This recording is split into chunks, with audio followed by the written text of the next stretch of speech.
1999년 뉴욕의 어느 가을날, 한 가족이 이사가는 날입니다.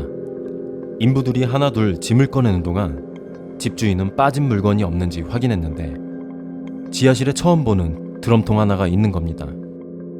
아주 오래돼 보이는 드럼통인데 예전 집주인으로부터 집을 구입하고 지금까지 지하실 좁은 공간에 있던 걸로 보였습니다.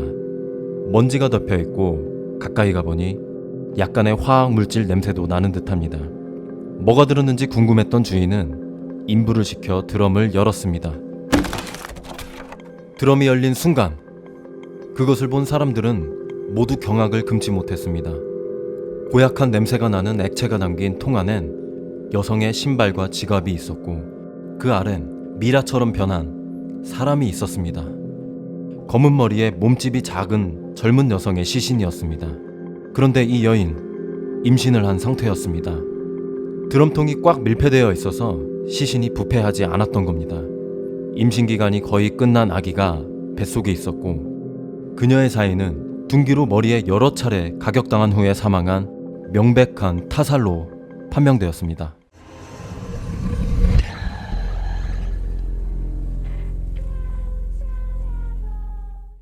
우선 여성의 신원을 알아내는 게 경찰의 첫 번째 수사 항목이었습니다. 그런데 다행히도 그 안에 여성의 것으로 보이는 주소록 수첩이 있었습니다.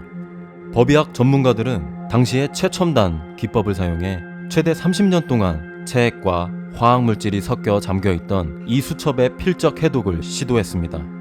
마침내 수첩에 적힌 피해자의 친구 이름과 주소를 알 수 있었는데 아주 오랜 세월이 지났지만 운 좋게도 그 사람은 여전히 적힌 주소와 같은 아파트에 살고 있었고 같은 전화번호를 사용했습니다. 경찰은 그녀를 찾아갔고 몇 가지 중요한 단서를 얻게 되는데요. 피살자는 1969년 실종된 엘살바도르 출신 이민자 레이나 안젤리카 마루킨입니다. 남편이 바람을 피고 아이를 낳았다는 것을 알게 된 후 뉴욕으로 이주했는데 뉴욕에서 새 출발을 원했고 첫 직장으로 플라스틱 회사에서 일하기 시작했습니다. 조화를 만들어내는 회사인데요. 그 회사의 사장 이름은 하워드 엘킨스입니다. 그리고 그는 드럼통이 있던 집의 전 소유주이기도 했습니다. 드럼통의 일련 번호를 조회해보니 과거에 그 플라스틱 회사에서 구입했음을 확인했습니다. 뉴욕 경찰은 공장에서 일했던 사람들을 대상으로 탐문 수사를 진행합니다. 그 결과 아메리칸 드림을 꿈꿨던 28살의 레이나는 1966년 뉴욕으로 이주해 패션 학교에 다니며 보모일도 하고 조화를 만드는 공장에 다녔습니다. 젊고 매력적인 히스패닉계 여성에 빠져버린 공장 사장 하워드. 그는 유부남이었고 레이나와 불륜관계를 갖게 된 겁니다. 얼마 후 레이나는 임신을 했고 순진하게도 사장놈만 믿고 있던 그녀는 친한 사람들에게 이 사실을 알렸습니다. 그리고 이 미묘한 상황에서 레이나는 하워드의 부인에게 연락해 남편과의 관계야 아이까지 가졌다는 이야기를 했습니다. 이로 인해 문제가 더 커지자 하워드는 뚜껑이 열렸고 레이나에게 죽여버린다며 분노를 폭발하며 위협했습니다. 레이나는 엄청난 두려움을 느끼고 그의 아내에게 얘기한 걸 치명적인 실수였음을 깨달았습니다. 얼마 후 이 상황을 알고 걱정했던 레이나의 친구는 레이나의 집에 찾아가 봤지만 아무도 없었습니다. 몇 시간 후 이상함을 느낀 친구는 경찰에 신고했습니다. 하지만 레이나의 가족이나 그녀에 관한 다른 정보는 찾을 수 없었고 실종 사건은 미해결적으로 흘러가게 됩니다. 여기서 보면 당시 경찰이 외국인 이주 여성의 실종에 대해 그닥 관심을 가지고 있던 게 아닌 듯 느껴집니다.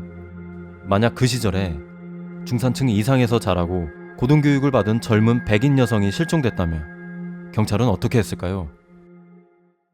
다시 1999년으로 돌아와서 1969년 실종된 여성이 30년 후에 한 가정집 지하실 구석에 방치된 드럼통에서 미라가 된 채 발견된 사건을 수사 중인 경찰은 유력 용의자 하워드 엘킨스를 찾아 나섰습니다.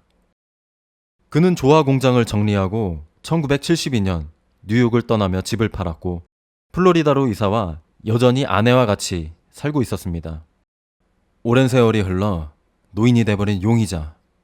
경찰이 레이나의 죽음에 대해 그에게 말할 때 무슨 일인지 몰라 했고 히스패닉 여성과 바람 피운 것을 시인했지만 그녀의 이름이나 다른 자세한 사항은 기억하지 못한다고 말했습니다. 물증은 없었지만 경찰은 하워드가 레이나를 조화 공장으로 불러 살해하고 집으로 옮겨 드럼에 넣은 것으로 굳게 믿고 있었습니다.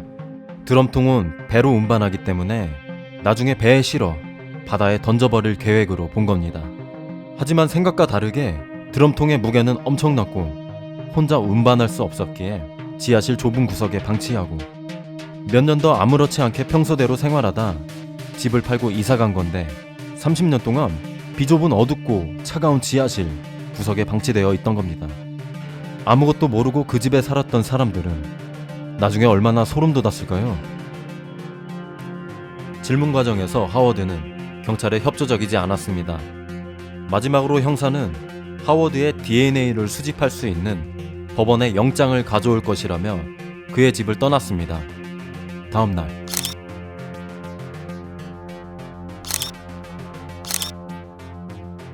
하워드 엘킨스는 차고에서 숨진 채로 발견됩니다. 30년간의 비밀을 안고 스스로 총을 쏴 자살한 겁니다. 그렇다고 해서 수사는 멈추지 않았습니다. 수사관은 자살한 하워드의 혈액 샘플을 채취해서 레이나의 뱃속에 있던 아기와 유전자 대조를 했습니다. 그 결과 아이의 아버지는 하워드가 맞았습니다.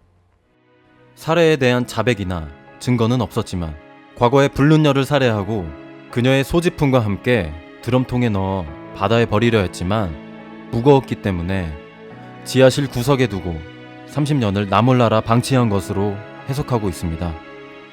30년간 그 좁은 곳에 갇혀있던 엄마와 아기를 생각해보면 정말 가슴이 아프네요. 이번 이야기는 여기까지입니다. 시청해주셔서 감사합니다.